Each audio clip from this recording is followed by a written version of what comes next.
Parashat Noach. Dieu adressa à Noach et à ses enfants ces paroles. Et moi, je veux établir, dit l'Éternel, mon alliance avec vous et avec la postérité qui vous suivra et avec toute créature vivante qui est avec vous. Oiseaux, bétail, animaux des champs qui sont avec vous, tous les animaux terrestres qui sont sortis de l'arche. Je confirmerai mon alliance avec vous. Nulle chair désormais ne périra par les eaux du déluge. Nul déluge désormais ne désolera la terre. Dieu ajouta, « Ceci est le signe de l'alliance que j'établis pour une durée perpétuelle entre moi et vous et tous les êtres animés qui sont avec vous. J'ai placé mon arc dans la nue et il deviendra un signe d'alliance entre moi et vous et tous les êtres animés qui sont avec vous. J'ai placé mon arc dans la nuée, il deviendra un signe d'alliance entre moi et la terre à l'avenir, lorsque j'amoncellerai les nuages sur la terre et que l'arc apparaîtra dans la nuée, je me rappellerai le pacte perpétuel de Dieu avec toutes les créatures vivantes qui sont sur la terre. Genèse au chapitre 9. Ici, nous voyons que le premier pacte que Dieu contracte avec l'humanité, c'est celui de l'arc-en-ciel en signe d'alliance entre Dieu et ses créatures. Selon le rabbin Hirsch, l'arc-en-ciel est un signe d'alliance entre Dieu et l'humanité comme le seraient les phylactères, les téphilines ou la circoncision, la mila, qui sont également les signes d'alliance entre Dieu et Israël. L'arc-en-ciel n'a pas été créé par une modification de l'ordre naturel de la création. Selon nos sages, l'arc-en-ciel fait partie des 10 créatures conçues au crépuscule du premier Shabbat de la Genèse. L'arc-en-ciel devient seulement un signe d'alliance après la tragédie du déluge. Les phénomènes naturels peuvent avoir une signification particulière suite à la volonté du Très-Haut. Ainsi, la Néoménie, le Rosh Chodesh, qui est le signe du renouvellement des fils d'Israël, ou les Korvei HaShamayim, les étoiles du ciel, signe de la multitude des fils d'Israël. Selon le Baal HaAkeda, l'arc-en-ciel était dans les nuages. Je le regarderai et me rappellerai le pacte perpétuel de Dieu avec toutes les créatures vivantes qui sont sur la terre. L'arc-en-ciel symbolise la perpétuité de la création. Il est le signe que les pluies diluviennes déversées seront désormais celles de la bénédiction et de l'abondance, et non celles de la destruction et de la désolation. La colère de Dieu sera à l'image de l'arc-en-ciel, lequel réapparaîtrait que si le ciel est dégagé et clair. Selon Maaseh Hachem, l'arc-en-ciel n'est pas un signe d'amour porté à l'humanité, mais une sorte d'avertissement permanent contre son anéantissement. En effet, l'humanité risque l'anéantissement à tout moment, si n'est-ce pas le pacte qui a été scellé par Dieu avec Noé de ne plus faire périr les créatures.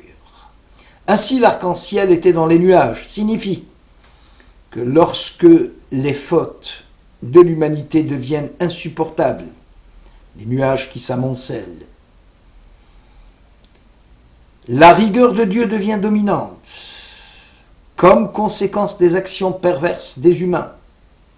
Alors l'arc-en-ciel apparaîtra dans les nuages pour rappeler l'humanité à ses obligations envers Dieu.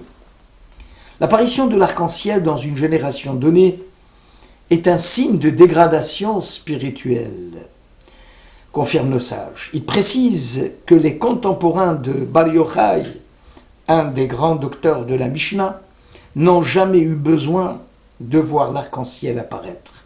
L'arc-en-ciel est un rappel, un avertissement en vue de la réparation du tikkun du monde, de la réparation du monde.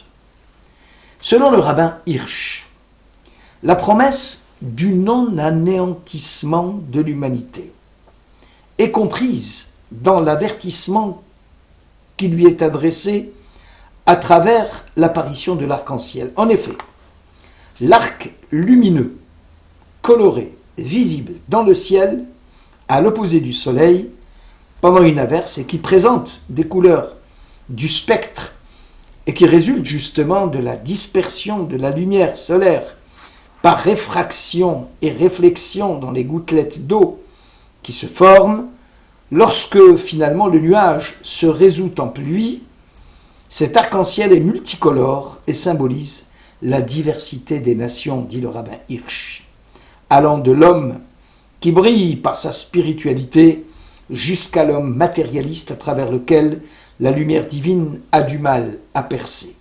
Pourtant, ils sont tous, toute l'humanité est attachée à la source de vie qu'est Dieu.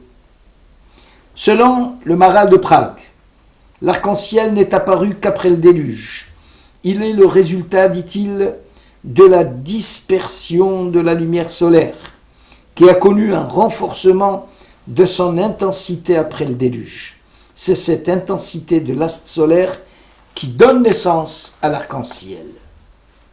Selon Rabbeinu Nessim, avant le déluge, les nuages, disait-il, étaient épais et chargés d'eau, ne laissant pas la lumière solaire les traverser. Dès lors, l'humidité atmosphérique permettait, dit le Ran, aux nuages, c'est-à-dire à l'eau, dans l'atmosphère, par de petites particules maintenues dans des mouvements verticaux de l'air, de devenir eau sans compter ainsi provoquer le déluge. Dieu, ayant pitié de l'humanité, déchargea les nuages, permettant ainsi au soleil de les traverser sans provoquer de catastrophe universelle. Abrabanel dit-il que Dieu ne décide d'anéantir l'humanité d'alors parce que des vapeurs montées de la terre constituant ainsi des nuages épais que le soleil n'arrivait pas à évaporer quand il se transformait en eau. Aussi ne pouvait-on pas apercevoir l'arc-en-ciel. Après le déluge, Dieu décida que les vapeurs allaient gagner en intensité, ainsi que le soleil, asséchant ainsi l'humidité formée et permettant à l'arc-en-ciel de se manifester. Cette mise en puissance de l'astre solaire ne fut possible qu'après le déluge, ce qui laisse supposer que les changements naturels eurent lieu après les pluies diluviennes, et les lois naturelles furent adaptées pour permettre à l'existence du genre humain. Le Malbim précise que la nature a connu un certain raffinement après le déluge. Avant le déluge, les éléments naturels étaient, disait le commentateur, grossiers. Les nuages étaient épais et remplis de pluies torrentielles. La parution, dit-il, de l'arc-en-ciel fut le signe d'une purification bénéfique apportée par Dieu à la nature. Enfin, selon Haktav ve'Hakabbalah, la nature va connaître, dit-il, une certaine dégradation à la sortie du déluge. Selon le Midrash, le monde antédiluvien était meilleur que celui que nous connaissons. Selon le Midrash, il n'était pas nécessaire de semer tous les ans, puisqu'une fois tous les 40 ans était amplement suffisant. Les conditions atmosphériques et climatiques étaient d'une très grande qualité, ce qui a permis aux pluies de se déverser une fois tous les 40 ans. Ainsi, les conditions naturelles exceptionnelles ne laissaient pas de place à la manifestation de l'arc-en-ciel. Selon Sforno, il y a une corrélation, dit-il, entre le climat l'humeur des individus, ainsi que leur tendance à surmonter ou non les embûches du mauvais penchant. Il y aurait, dit le commentateur, une espèce de faiblesse dans le tempérament des hommes à résister aux forces de la tentation. Même l'aspect de ce qui caractérise Dieu connaîtrait à son tour une certaine tempérance. L'arc-en-ciel est une combinaison de rigueur et de clémence. Il est de rappeler que la faute et le pacte conclu avec le cosmos, c'est le souvenir de la déchéance humaine et la promesse du non-anéantissement de l'univers. C'est le reflet de la lumière céleste qui inclut la rigueur et la miséricorde. Ainsi nos sages, citant le traité Brachot, précisent que celui qui perçoit l'arc-en-ciel doit incliner sa face sur la terre. Selon Rabbi Gedalia de Linz, l'un des élèves du Baal Shem Tov, l'apparition de l'arc-en-ciel, dit-il, est une lacune de la décadence d'une génération donnée. Or, dans la tradition chassidique, c'est le tzaddik, le juste, qui porte sur ses épaules les lacunes et les fautes de sa génération.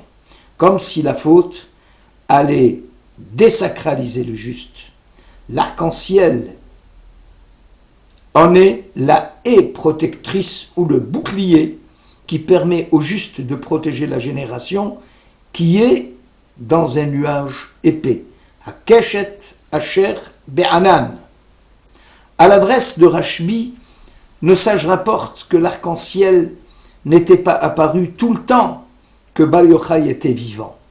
Probablement, il fut un bouclier plus efficace que tous. Ses contemporains s'appuyaient sur sa force spirituelle, lui qui était le tzaddik, le juste, pour amener le salut dans le monde.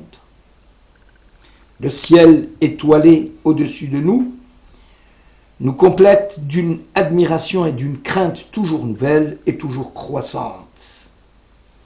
Il en est de même concernant l'apparition de l'arc-en-ciel. Comment s'empêcher d'exalter sa grandeur? Se laisser aller au charme de la nature renferme un grand risque, celui d'être l'objet de son adoration. Or, pour l'homme, la Bible dit que la puissance de Dieu se tient derrière chaque phénomène. Aussi se préoccupe-t-il plus de la volonté de Dieu qui règne sur la nature que de cette nature. L'ordre de la nature lui a été conféré uniquement par la volonté de Dieu qui demeure constamment sous sa dépendance. Dieu a donné son décret à la mer, il a fixé les fondements de la terre, nous dit les Proverbes au chapitre 8. La continuité de l'existence du monde est garantie par la fidélité de Dieu en l'alliance. L'homme de la Bible est conscient de l'anéantissement du donné, puisque les montagnes peuvent bouger et les collines peuvent s'ébranler, disait Isaïe au chapitre 54. Notre parenté avec la nature est celle uniquement du chant de la louange. Tous les êtres créés louent Dieu et nous vivons, nous les hommes, avec Dieu et avec la nature dans une communauté de louanges. Merci de votre écoute.